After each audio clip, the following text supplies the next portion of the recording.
Hi guys, welcome back to my channel and my watercolor tutorial. If you are new here, please hit the subscribe button. I would love to see you in future videos.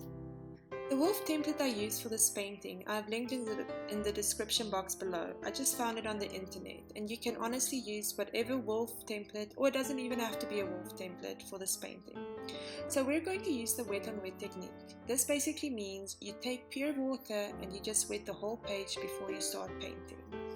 So first I mixed a bit of lemon yellow with cadmium yellow, and to paint the yellow areas I start from the outer corners inwards and I make it like a triangle type form, having the wider part and the base of the triangle towards the outer corner, having it pointing more towards the center and then connecting with all the other yellow structures. And then you use a bit of yellow ochre on the outer edges of the yellow, basically outlining it.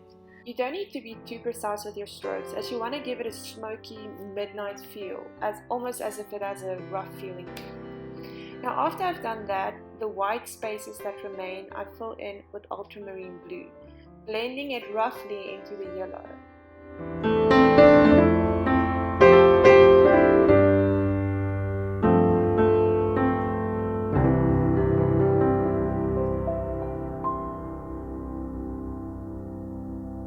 Once I'm happy with the way the sky looks, I move to a bit of ivory black and fill out the centers of the blue sections of the sky.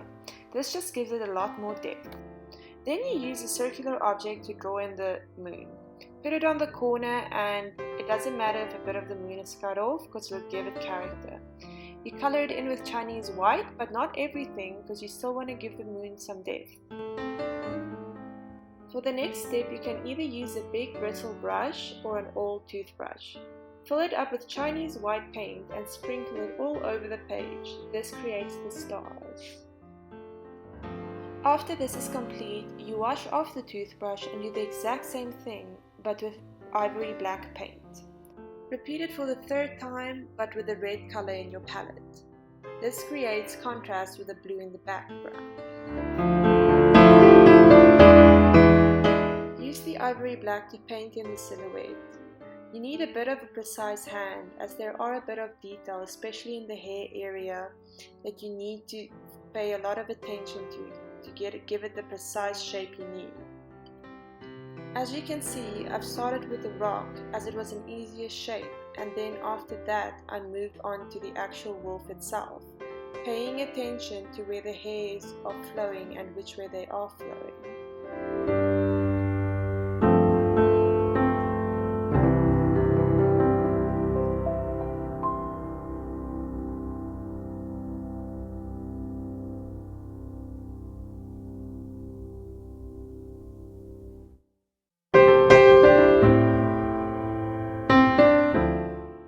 Next, go back into the Chinese white and outline the top part of the rock. This is basically where the moonlight shines, as well as outline the top part of the wolf and the front part where its chest is. It basically just highlights where the moon shines on the wolf and gives it more of a 3D appearance, if that makes any sense at all. Anyways, thank you so much for watching. I hope you guys enjoyed this watercolor tutorial and I'll see you soon.